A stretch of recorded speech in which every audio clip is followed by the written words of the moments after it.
Josh Fraser, the hooded one, the new Carlton coach. Have you gone and bought your hoodie yet?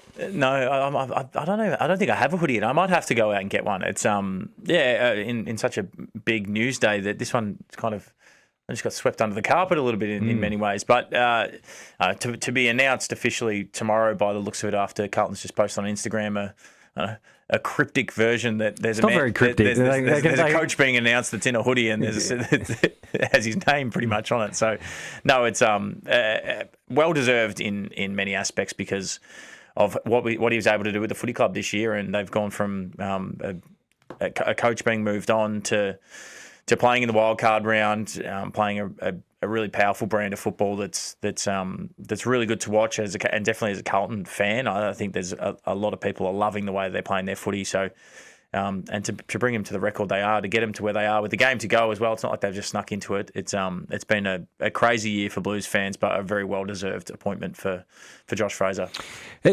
A lot of people highlight the fact that he sat in the big chair. He's done a magnificent job. That's a great audition. Would there be a difficulty in presenting like what else? Because obviously he's showing what he's doing, how he's worked with the coaching staff, how he's been able to get the best out of players, even shown a brand of footy. Let's take the game on. We've seen guys kick the ball a lot better. There's a bit of dynamic ball movement.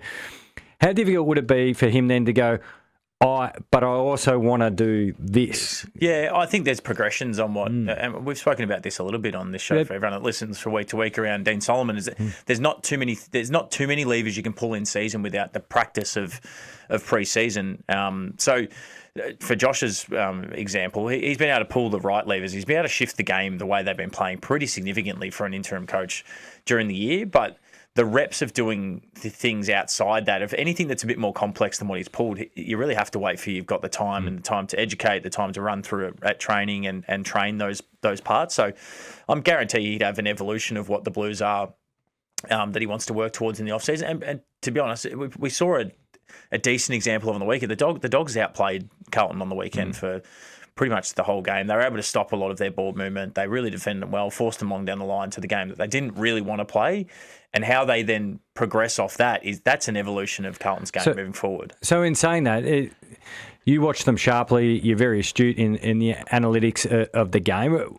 What is a progression for them where if they had time that you could see them evolving into? And I just want to use Carlton and Melbourne as a bit of same but different. And I thought it was fantastic. It might have been last weekend, post the Freo game, so the previous weekend, of course, Melbourne, where Stephen King highlighted, everyone said, look at what have you done, and you're playing fast. And his point was, I couldn't have put this layer on if Simon Goodwin hadn't have put this layer on. So it seems a bit like Josh Fraser was able to put that layer on because contest was taken care of under Michael Voss. So then what's stage 3 if you want? So you've got the Michael Voss contest, you've got a bit of flair and dare under Josh Fraser.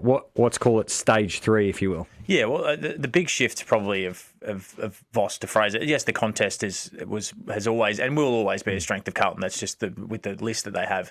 Fraser's really gone into this ball control and a version of ball control and how to shift the game and hold onto the ball, move the ball down the field. This is probably just in there moving the ball out of the back half. But now they're set that when they now go long down the line to a contest, because they've worked so hard on making the ground big and making the ground long and getting the space on the ground to be able to use their ball, when teams have been able to defend them like the Dogs did on the weekend, they defended them really well, came to basically with all of their short kicks to make sure that they did kick it long down the line. It's about learning the progression of, okay, well, now we need to come back to the ball. In that situation, they've held us up. How can we go and set our long down the line play, which the Blues traditionally have been very, very good at. But there's been an unravelling of where really tight playing contest to let's make the ground as big as you can. Now it's about progressing through what the stages are. When someone takes something away from us, what's the progression off the back of that? For most of, since Fraser's taken over, that ball control movement, get the ball in the corridor, has just continued to work. As teams start to really scout that and figure out how to stop that, it's the progression to then, all right, well, what do we then take next and where do we then go to become multi-threat as opposed to what they've been doing? We know Cody Walker is coming in. He's going to be a star midfielder for quite some time. I'm not throwing the word loosely around. He's definitely got all the star traits to be a star at AFL level. We've seen Jagger Smith, of course. When you watch Carlton, What do you think they want for as far as positional stuff or player personnel? Yeah, personnel. I think Cody's going to be a big step in the right direction with their midfield mix again. Yeah. He's an athletic type. He's good at the inside and the outside, so he'll help that group of bigger bodies in terms of still Cripps and Hewitt. You add in Walsh and you got Jagger and then you got Cody. You've kind of got a really modern midfield in terms of the grunt and the power on the outside. They're probably short a key forward and being able to play a tall down the line in terms of that progression. When they have to play tall down the line, they have to have a contest down the line. If Harry's in the ruck and Pitnet's off the ground, they're left to, at the moment, McGovern and Kemp, and that's not going to be a style that you really want to be playing in that facet. So someone that could potentially play that extra tall would be a big one for the Blues if they can get it in the off-season. Bailey Humphrey decided to stay at the Gold Coast Suns, which is a bit of a surprise because all we've sort of felt and heard and even seen with him taking walks around the tan with Melbourne Football Club that he's decided to stay at the Gold Coast till 2030. Well, his contract till 2030, whether he tries to get his way out. Is that a surprise to you? Yeah, it was. Yeah, I think every sign was pointing to that he was going, and that's from the rumours you hear. Plus, he tried to get out last year. Plus, his form has been very patchy this year. Plus, the role he played last year, where he was really dominating football. Petrarca's kind of now playing that role, so he hasn't been able to play that as much this year. So, yeah, I was probably in the camp of assuming that he was going to explore his opportunities. For me, does it? And this might be a question back to you. Does it point a picture that they know a few players are out, that they're now trying to shifting their focus onto him being a huge part of their future and trying to lock him away more longer term, potentially more money and getting him back in the fold that way? That's what initially I went. There must be other players that are on the way out. That's just my natural reaction. Yeah, it does feel like. I reckon last year he saw a lot more midfield or call it higher up the ground, whether he starts at the half-forward line or he's a midfielder pushing forward. It felt like he played a lot more three-quarter ground ball. So you go to the half-back line, which some guys have that role, and they can do that from starting as a centre bounce player and someone replaces them, or they do it as the high half-forward, or they come off the wing. I don't feel like he's played that role as much this year. He's been very much an inside forward 50 player. Yeah. So I don't know whether they've said to him, hey, we'll go back to the other role. And we'll go back to what you're doing. Maybe Petrarca goes more solely into the midfield, or maybe he becomes more of the forward. Because as you said, what made Bailey Humphrey such a dynamic player last year is he was playing that modern Jordan De Goey, Petrarca at Melbourne. They kind of come up from half forward. They play through the midfield. They play through the dynamic nature of stoppage, but they're really a forward of centre player. But they have a lot of freedom in that role. It's a typical role that's played across the AFL comp, and some of the most valuable players in the competition play that role. Because Petrarca's gone there, he's been playing that for a lot of this year. So, as you said, it shifted Humphrey to more forward, but potentially they've started to go, well, this year hasn't worked. Maybe let's put him back into that for next year. Yeah, because it probably spoke to a little bit Damien Hardwick's comments, which are a bit of a head scratcher at the time, going, I've just got to work out how to play Christian Petrarca better, which it's pretty well known now how Christian Petrarca plays his best footy. And if you don't know, you can sort of work it out pretty quickly. I know he was taking a fair bit of cover for Christian, and that's what coaches do, because he didn't have his best game on the weekend. It just felt like the coach was doing a little bit of blocking and shielding for his star player. Yeah, but there is... this is the tricky thing if you probably have two of the same sort of players, and where's the best way to play them and what's going to be their most dynamic nature that they can both play in the same team. And it is something, and we've spoken about it a lot, about Gold Coast, is the needle is it shifted too far on the offensive side of the ball? There's potential if those two guys play in the same team, their natural thing of the way they play their footy and why they're so good at what they do is they're kind of leaking on the offensive side. So then you have to the midfield mix around them has to have a lot of defensive-minded players to be able to offset that.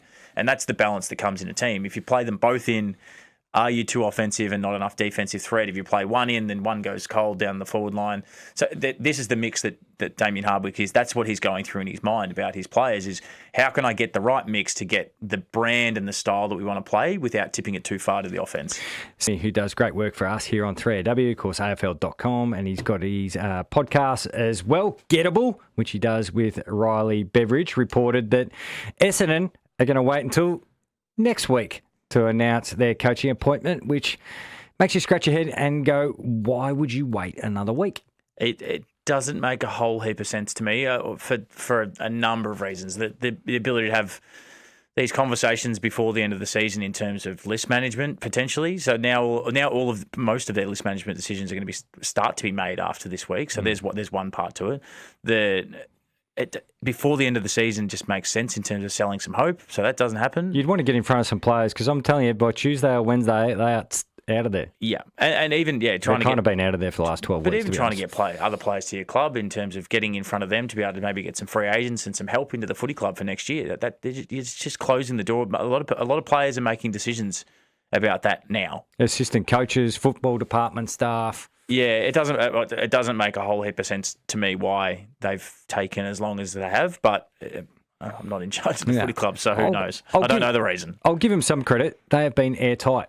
They have been. That's one thing. Oh, well done to those involved. Normally we get a little leak here and there, and all the great footy news hounds have got something. But we spoke to Murray Davis on Friday night, and then there's, of course, we know Hurd and McVeigh and Jamie Graham have, in different ways have said, we don't know. We haven't received a call. So the final four are still in the dark as well. Yeah, and that is in terms of a boardroom process and making sure that no one knows it. That's well done. To be fair, both processes, Carlton and Carlton, very good too. Yes, until today, we found the Carlton stuff today. But both processes have ran next to each other for a fairly lengthy period of time with nothing getting out. So very well done to both footy clubs. As much as us in the media love the little side legs that come out, so we've got more things to talk about. But well done to both footy clubs, but hopefully we get an answer soon, because not so much for us to talk about, but for